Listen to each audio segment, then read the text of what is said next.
He slapped me hard, the sound filling the room, then yanked my hair and slammed my head against the wall. The pain rushed through me, but the hurt from his betrayal was even worse. I had just given birth to our daughter, and instead of happiness, his face was full of anger. "I wanted a son," he hissed, and his words hurt more than the slap. The man who once loved me now looked at me with pure rage. I couldn't understand how things had gotten so bad. Just hours ago, I had held our daughter, Sophia, in my arms for the first time, her tiny face full of innocence and hope.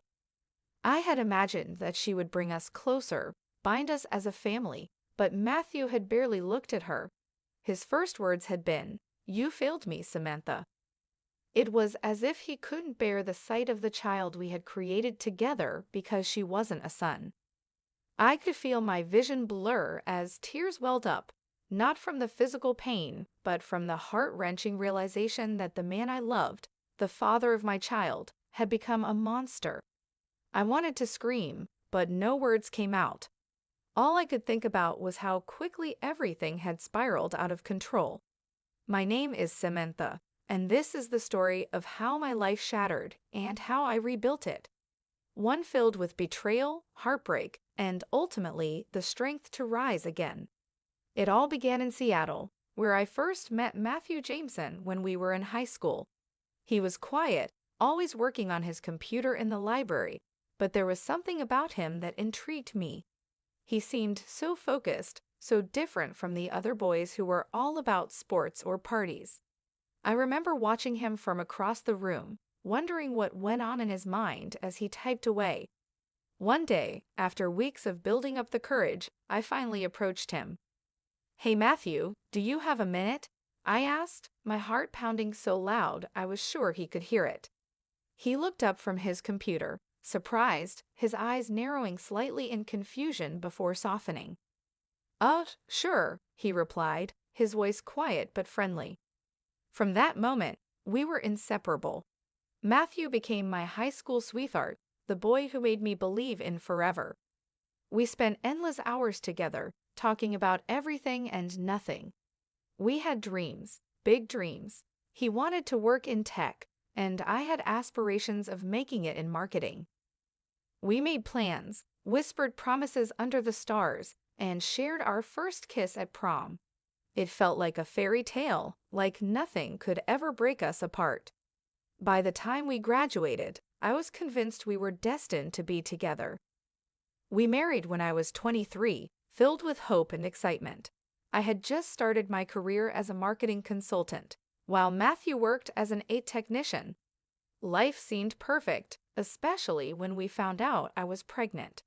I thought our love was strong enough to weather anything, but I was wrong. The early days of motherhood were blissful. I remember holding Sophia in my arms, her soft breaths filling the quiet of the room. I would watch Matthew as he held her too, though not as often as I had hoped. The joy I saw on his face when he first held her seemed to fade quickly, replaced by a distance that grew wider with each passing day. But everything changed after Sophia was born. Matthew began coming home late from work, sometimes not coming home at all. I would sit on the couch, my heart pounding with worry, waiting to hear the creak of the front door, hoping for some kind of explanation that would ease the knot of anxiety twisting in my stomach. "Where have you been?" I would ask, trying to keep my voice steady, not wanting to accuse him outright, though deep down I feared the worst. "Just work, Samantha," he would reply, brushing past me without even meeting my eyes. "You know how it is." But I didn't know. What I did know was that things were falling apart. I felt like I was losing him, and with each passing day, the Matthew I had fallen in love with seemed further and further out of reach. The breaking point came one evening during another argument. The house was quiet except for the sound of the clock ticking in the background, a reminder of how late it had gotten. I had waited up for Matthew again, and when he finally came through the door, it was clear something was wrong. He was agitated, barely able to meet my eyes. I had asked him, once again, where he had been. "This isn't just about work, Matthew. What's going on?" I demanded, frustration bubbling inside me. I was exhausted, emotionally and physically, and I couldn't take the distance between us any longer. He snapped, his voice sharp and cutting. I'm doing my best. Maybe if you weren't so needy all the time, I wouldn't have to stay out. His words were like a slap in the face, but what came next was worse. In a blur of anger, Matthew lunged at me. His hands gripped my neck, pushing me down to the floor with a force that knocked the wind out of me. I was stunned, staring up at him in disbelief.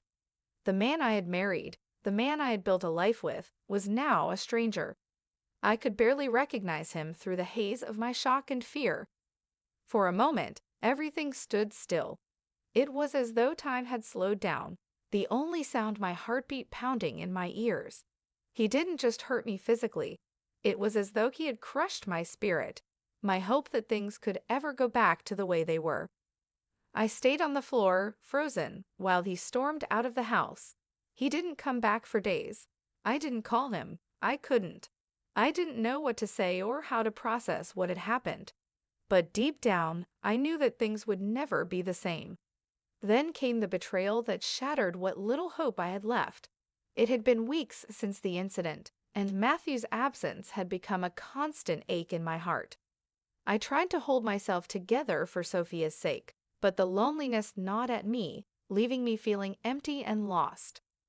One evening, as I scrolled through my phone, hoping for some distraction from the silence of the house, I saw something that made my heart stop. A photo of Matthew, smiling and carefree, but he wasn't alone. Standing beside him, laughing on a beach, was Rachel, my younger sister. At first, I thought it was a mistake. Maybe it was an old photo, a memory from before everything had gone so wrong. But as I clicked through the images, the truth became undeniable. There they were, in photo after photo, looking like the perfect couple. My stomach turned as I realized what had been happening right under my nose. Rachel, who had always been the free spirit, the one who never took life seriously, had somehow become a part of this nightmare. She was supposed to be my sister, my confidant, the one person I could trust, but she had betrayed me in the worst way possible. I stared at the screen, numb. How long had this been going on? Had they been seeing each other while Matthew and I were still trying to hold our marriage together? How could they do this to me, to Sophia? I called my parents that night, my hands shaking as I dialed their number. When my mother answered, her voice warm and familiar, I couldn't hold back the tears any longer. Mom, Rachel, she's with Matthew. They've been seeing each other. There was a long pause on the other end of the line, and when my mother finally spoke, her voice was filled with shock and disappointment. Samantha, hi, I don't know what to say. I'm so sorry. We'll help however we can. But no words of comfort could ease the pain of that betrayal. I felt like my entire world had collapsed in on itself. Not only had I lost my husband, but I had also lost my sister. It was a double betrayal, one that left me feeling more alone than I had ever felt before. Days passed in a blur of disbelief and heartache. I tried to focus on Sophia, to give her the love and attention she deserved, but it was hard. Every time I thought about what Matthew and Rachel had done, the anger and hurt bubbled up again, threatening to overwhelm me. Then, as if things couldn't get worse, I discovered that they had been draining money from our joint account, my money. They had been using it to fund their new lavish lifestyle, leaving me with nothing but unpaid bills and an empty bank account. It was as if they had taken everything from me, my trust, my family, and now my financial security. In one of the darkest moments of my life, a familiar face walked through the door, Mr. Jameson, Matthew's father.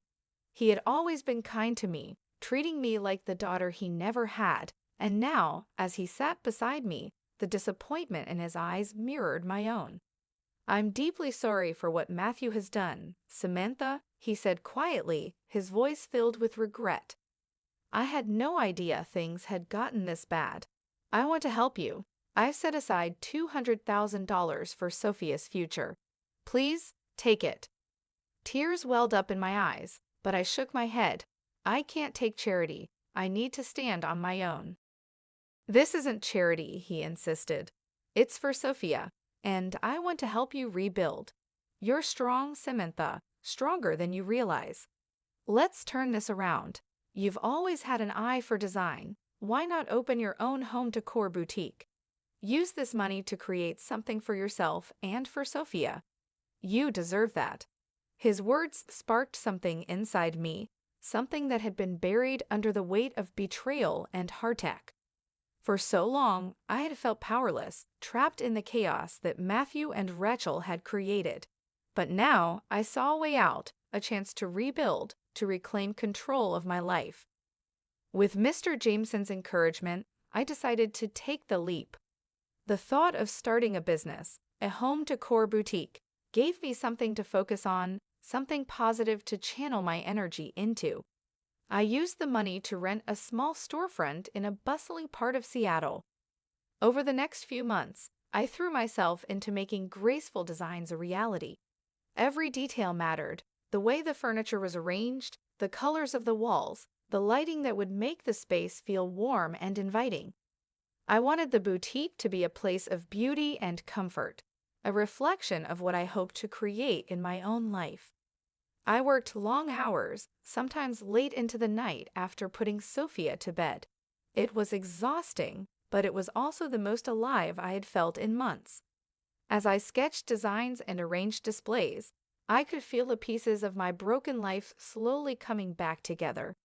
This was more than just a business. It was my way of taking control of my future, a future that didn't include Matthew or Rachel. The day of the grand opening arrived, and I stood outside the boutique, my heart pounding with both excitement and nerves. The space looked perfect, filled with elegant furniture, hand-picked home decor items, and carefully curated displays. I had put everything I had into making this place special, and now it was time to see if it would succeed. Mr. Jameson, ever the supportive partner, stood beside me, his presence a source of strength. He had been there every step of the way, offering advice, encouragement, and even helping with some of the manual labor when things got overwhelming. "You've done it, Samantha," he said, his voice filled with pride. "This place is going to thrive." "Thank you," I replied, feeling a warmth spread through me. I knew I couldn't have done it without him. He had believed in me when I wasn't sure I believed in myself. As the doors opened, customers began to trickle in, admiring the displays and browsing through the selection. I greeted each one with a smile, sharing my passion for design and helping them find the perfect pieces for their homes. The excitement in the air was contagious, and for the first time in a long while, I felt hopeful. Graceful Designs was off to a promising start, and I could see a future where I didn't have to rely on anyone but myself. But just as I was beginning to heal, the past came crashing back. It started with messages from Rachel, mocking, taunting, as if she couldn't stand the idea of me moving on without them. She sent photos of her and Matthew in exotic locations: beaches, luxury resorts, fancy restaurants. Each message was like a knife to my heart, reopening old wounds that had barely begun to heal. "You're really going to let this little shop keep you busy?" One of her messages read, "You should come visit us. Life is amazing here." I tried to ignore it, but the anger and hurt boiled inside me. How could she be so cruel? She had taken everything from me, my husband, my money, and my trust. And now, she couldn't even let me have this one thing, this new life I was trying to build for myself and Sophia. One evening, after yet another message from Rachel, I broke down. I called Mr. Jameson, my voice shaking as I tried to explain how much this was hurting me. I thought I was moving on, I confessed, tears streaming down my face. But every time Rachel contacts me, it's like I'm being pulled back into the same nightmare. I don't know how to make it stop. Mr. Jameson listened quietly, his calm presence grounding me. "Samantha," he said softly, "you've come so far. You can't let them continue to have this power over you. It's time to take control." His words hit me hard, and I knew he was right. I couldn't keep letting Rachel and Matthew dictate my emotions. I had worked too hard to build this new life, and I wasn't going to let them ruin it. But I needed closure. I needed to confront them once and for all. Mr. Jameson had an idea. What if we use their greed against them, he suggested. They've shown their true colors. Money is what they care about most. We can spread a rumor, make them think you're about to receive a large inheritance. It would draw them back here, and then you can confront them on your terms. At first, the idea seemed too far-fetched, but the more I thought about it, the more it made sense. Greed had always been their weakness, and if I could use that to bring them back to me, I could finally get the closure I so desperately needed. We put the plan into action, spreading rumors through mutual acquaintances about a large inheritance I was supposedly set to receive. We knew it wouldn't take long for the news to reach Matthew and Rachel, and we were right. Within weeks, they were back in Seattle, drawn by the promise of easy money. They walked into graceful designs, their smug expressions barely hidden behind fake smiles. It was almost surreal, seeing them standing there together. Matthew, the man I had once loved, and Rachel, the sister who had betrayed me. They looked like they were living the perfect life, but I knew better. I could see the cracks beneath the surface, the desperation in their eyes. "Samantha," Matthew said casually, as if nothing had happened between us. "It's been a while. We've heard about this big inheritance. Care to share the details?" I forced myself to smile, keeping my composure. "Actually," I replied, my voice steady, "I think you'll find out soon enough." As we sat down at a small table in the boutique, I could feel the tension in the air. They were eager, greedy for the money they thought was coming their way. But what they didn't realize was that this meeting wasn't about them. It was about me taking back control of my life. As I sat across from Matthew and Rachel, I could feel the weight of everything that had happened bearing down on me. The betrayal, the lies, the pain they had caused. But I kept my composure. This was my moment, and I wouldn't let them see me falter.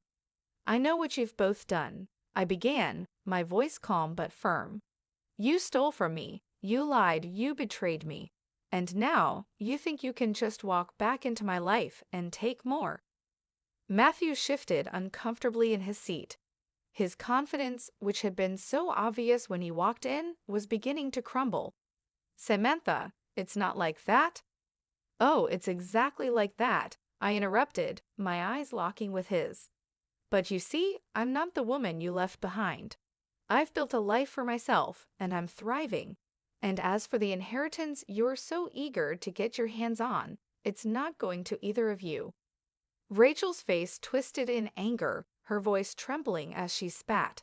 "You're making a mistake, Samantha. We're family." I let out a bitter laugh, shaking my head. "Family doesn't betray one another, Rachel. You lost that title the moment you chose to steal from me." Just then, the door to the boutique opened, and Mr. Jameson walked in. His presence added a gravity to the moment, his calm authority unmistakable. He approached the table and sat down beside me, his eyes never leaving Matthew and Rachel.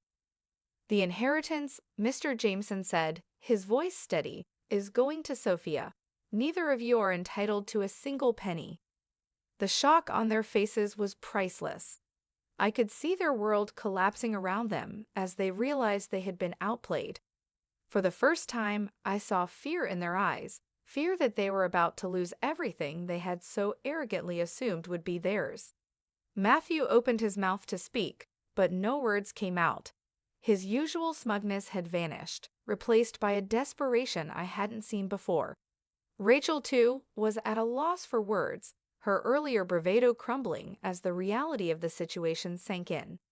As they stormed out of the boutique, defeated, I felt a wave of relief wash over me. I had taken back my power, and it felt liberating. I had reclaimed control over my life and my future, and there was nothing they could do to take that away from me. Weeks passed, and Graceful Designs continued to thrive. The boutique had become a beloved part of the community, with customers returning week after week to browse the carefully curated collections I had put together. Each day, I grew more confident in myself and the life I was building for Sophia and me. But despite the success of the boutique, the memories of Matthew and Rachel still lingered. I couldn't forget the way they had torn my life apart, and I knew that I wouldn't find true closure until they faced the consequences of their actions. Then, one morning, I received a notice from the court. It was time for the legal proceedings against Matthew. Not only had he betrayed me financially, but he had also physically assaulted me, and now justice was finally within reach. The courtroom was filled with tension as Matthew stood before the judge. I sat quietly in the gallery, my hands clasped together in my lap, listening as the charges against him were read out: domestic violence and theft. The weight of his actions was clear for everyone to see. There was no hiding from the truth now.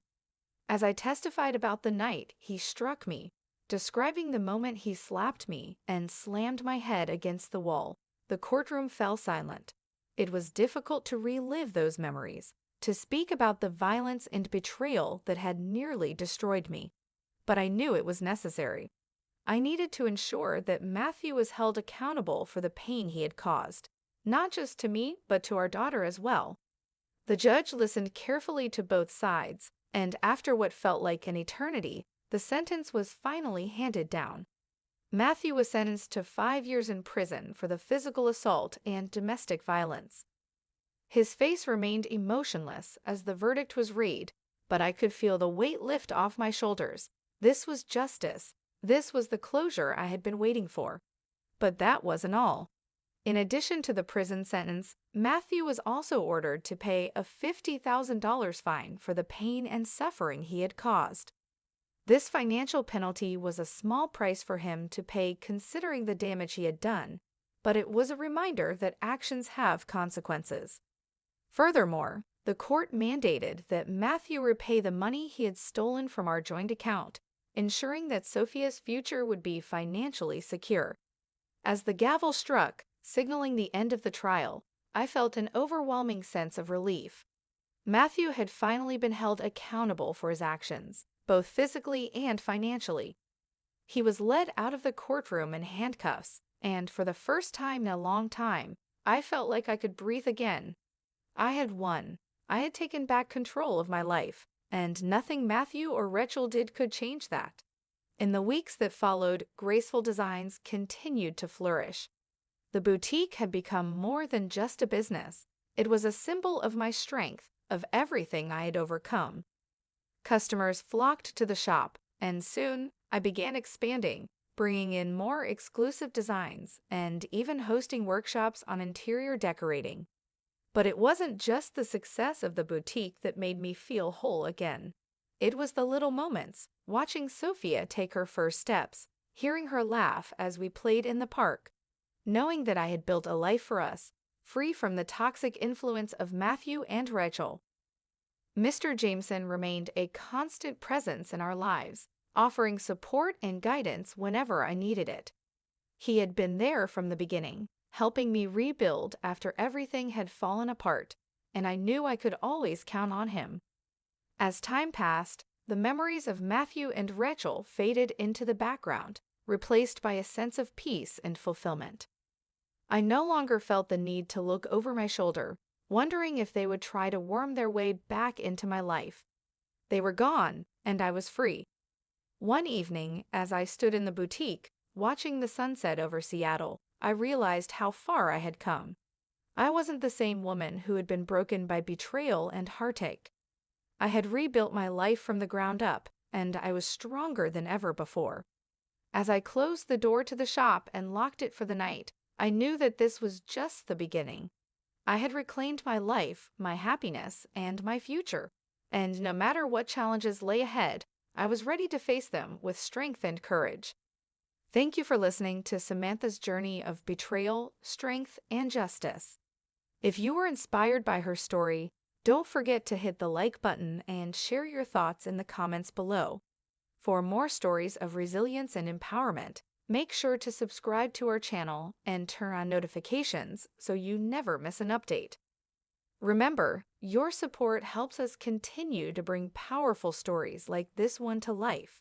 Stay tuned, and we'll see you in the next video.